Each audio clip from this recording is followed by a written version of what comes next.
ত্রিপুরা সরকারের employment exchange and manpower planning দপ্তর থেকে প্রতি মাসেই কিছু নতুন চাকরির মেলা অনুষ্ঠিত হয়। যে চাকরির মেলায় ত্রিপুরা এবং ত্রিপুরার বাইরে থেকে বিভিন্ন অর্গানাইজেশন আসে, যেখানে ত্রিপুরার চাকরি প্রত্যাশী ভাই বোনরা ইন্টারভিউ ফেস করে এবং অফার ও জয়নিং নিয়ে ওই প্রতিষ্ঠানে সম্মানের সহিত কাজ করে। কিন্তু বিগত সময়ে ধরে এই চাকরির মেলা নিয়ে কিছু অভিযোগ উঠে এসেছে। অভিযোগগুলো কি সেগুলো আমরা জানার চেষ্টা করব। পাশাপাশি এই চাকরির মেলায় যারা চাকরি পাচ্ছে তাদের ভবিষ্যৎ কতটুকু সিকিউর, কতটুকু তারা নিজের ফিউচার নিয়ে চিন্তাভাবনা করছে সে বিষয়ে আমরা জানার চেষ্টা করব। চাকরির মেলা যখনই আমরা শুনতে পাই তখনই ত্রিপুরা সরকারকে আমরা ধন্যবাদ জানাই যে এইভাবে অনেকগুলো প্রতিষ্ঠান অর্গানাইজেশনকে একসাথে করে এই ধরনের মেলার আয়োজন করার জন্য, যেখানে ম্যাক্সিমাম সংখ্যক বেকার চাকরি ভাই বোনরা চাকরির সুযোগ পায়। কিন্তু লাস্ট যে চাকরি মেলাটা অনুষ্ঠিত হয়েছে তা নিয়ে কিন্তু বিশদ অভিযোগ উঠে এসেছে। আগের চাকরি মেলাগুলি নিয়ে এত অভিযোগ আসেনি, কিন্তু লাস্ট যে চাকরি মেলাটা অনুষ্ঠিত হয়েছে সে বিষয়ে কিন্তু অভিযোগ উঠে এসেছে যে এই যে চাকরি মেলা অনুষ্ঠিত হলো, বেকার চাকরিতে ভাই বোনরা লাইন ধরে একটা দিন সেখানে গিয়ে নষ্ট করলো বা সেখানে গিয়ে ওই মেলাতে অংশগ্রহণ করলো, তারা কি চাকরি পেয়েছে বা কেউ কি এখনও চাকরি পেয়েছে, কারো কি অফার জয়নিং এখনও দেওয়া হয়েছে, সেটা কিন্তু বিরাট বড় একটা কোশ্চেন। এই চাকরি মেলার মেইন উদ্দেশ্য বা প্ল্যাটফর্ম থাকে ওই দিনই বেকার চাকরি হতে সে ভাই বোনদের থেকে ইন্টারভিউ নেওয়া হবে, ওই দিনই তেন ওয়ান প্লেসমেন্ট তাদের অফার বা চাকরির ব্যবস্থা করা হবে বা কিছুদিনের মধ্যে তাদের জানানো হবে। কিন্তু লাস্ট যে চাকরি মেলাটা অনুষ্ঠিত হয়েছিল 17 মার্চ 2026 আগরতলা অফিস লাইনস্থিত শ্রমভবনে, সেই চাকরির মেলা কিন্তু অফার জয়নিং এখনও কোনো আপডেট নেই। দেখে নিন কি প্রতিবেদন উঠে এসেছে।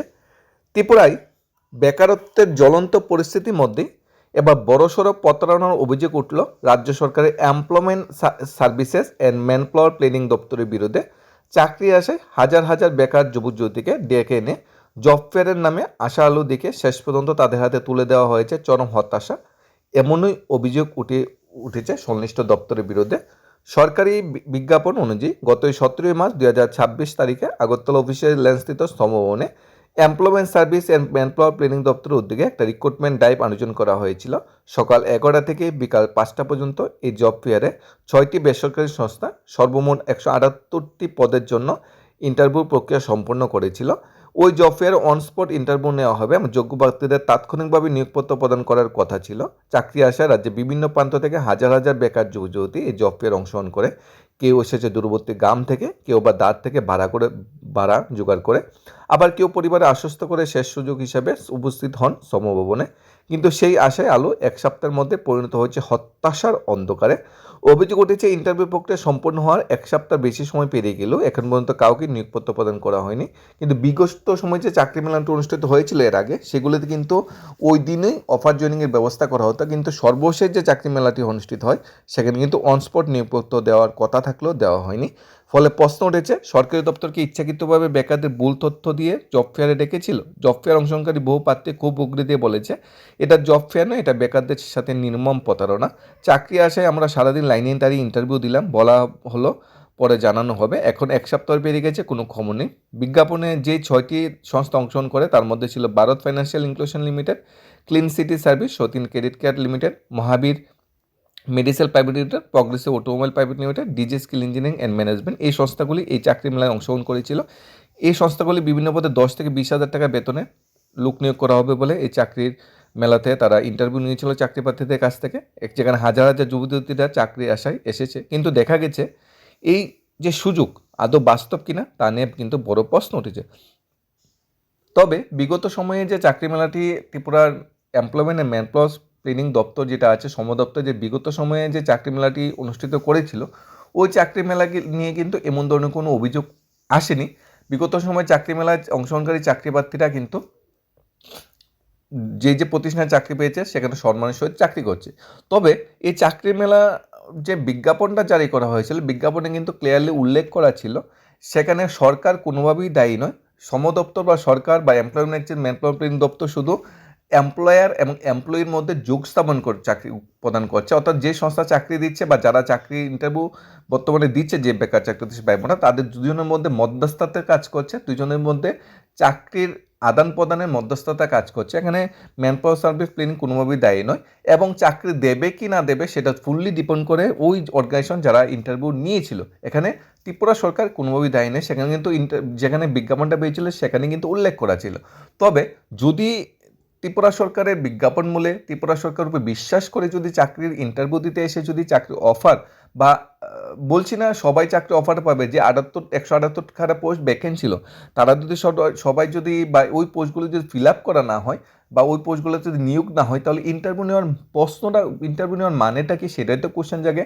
তাহলে কি employment exchange and manpower planning দপ্তর কি সেই বিষয়ে তদারকি করবে না? যে তারা যেহেতু একটা ইন্টারভিউর মানে একটা অংশগ্রহণ করেছিল বা ইন্টারভিউ তারা যেহেতু স্পন্সর করেছিল, তাহলে তাদেরও কর্তব্য দায়িত্বের মধ্যে পড়ে যে যারা চাকরির ইন্টারভিউ নিয়েছিল তারা সবাইকে চাকরি দিয়েছে কিনা, যে পোস্টগুলি খালি পড়েছিল সেই পোস্টগুলোতে নিয়োগ হয়েছে কিনা।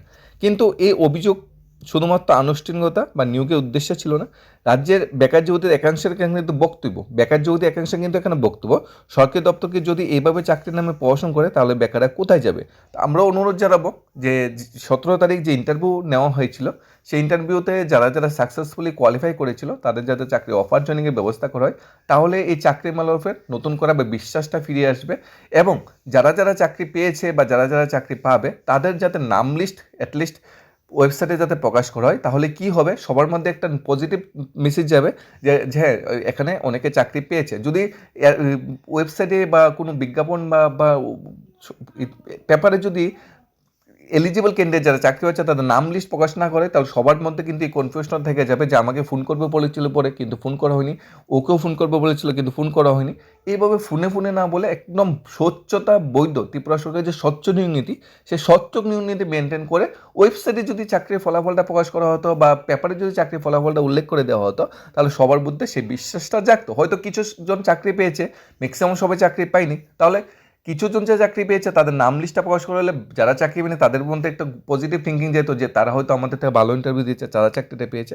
এই কোশ্চেন কিন্তু থেকেই থাকবে, চাকরি আসছে হাজার হাজার বেকার যুবতীরা, কিন্তু তারা চাকরি ইন্টারভিউ কেমন দিয়েছে সেটা যদি অ্যাটলিস্ট তারা জানতে না পারে তাহলে কীভাবে হবে। তাই যে সংস্থায় যারা চাকরি পেয়েছে তারা সেই সংস্থার মানে কর্তব্য দায়িত্বের মধ্যে পড়ে, এবং সংশ্লিষ্ট দপ্তর যারা এই চাকরি মেলাকে মানে স্পন্সর করেছিল, যে চাকরি মেলাটা অনুষ্ঠিত করেছিল যে দপ্তর যে অফিসে, সেই সব অফিসেরও দায়িত্ব পড়ে যারা চাকরি পেয়েছে ইন্টারভিউর মাধ্যমে তারা নাম লিস্ট সহ ওয়েবসাইটে বা পেপারে পাবলিশ করা, তাহলে বেকারদের মধ্যে এই উদ্বেগজনক পরিস্থিতির সৃষ্টি হবে না। সেই পরিস্থিতিতে চাকরির নামে এই ধরনের প্রহসন শুধু হতাশা নয়, খুব বাড়িয়েছে যুব সমাজের মধ্যে।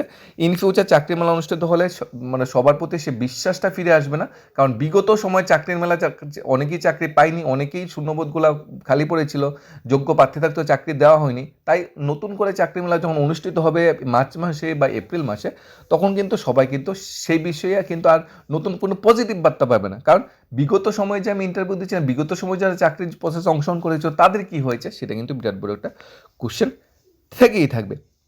উঠবে চাকরি দেওয়ার নামে সরকার কি বেকারদের স্বপ্ন বিক্রি করছে? আরও এই প্রশ্ন উত্তর এড়িয়ে যাওয়া কি কোনোভাবেই সম্ভব নয়। তাই মাননীয় মুখ্যমন্ত্রীর স্বচ্ছ ভাবমুক্তির মানে প্রতীকী হিসাবে এবং সংশ্লিষ্ট দপ্তরের স্বচ্ছ ভাবমুক্তির প্রতীকী হিসাবে, যেহেতু সংশ্লিষ্ট দপ্তর চাকরি মেলাটি অনুষ্ঠিত করেছে, দপ্তরকে ধন্যবাদ জানাই, মাননীয় মন্ত্রিসভাকে ধন্যবাদ জানাই, এভাবে অনেকগুলো অর্গানাইজেশনকে একসাথে করে এই চাকরি মেলা অনুষ্ঠিত করার জন্য। এবং মাননীয় দপ্তর বা মন্ত্রিসভার প্রতি অনুরোধও থাকবে যে যারা যারা চাকরি পেয়েছে বা যারা চাকরি পরীক্ষায় অংশগ্রহণ করেছে তাদের যে রেজাল্ট বা ইন্টারভিউ তাদের যে মূল্যায়ন সেটা যাতে তারা জানতে পারে, তাহলে এই বিষয়ে যে কনফিউশন একটা ডাউট আছে যে চাকরি দেওয়া হয়নি, সে ডাউটটা ক্লিয়ার হবে। ধন্যবাদ।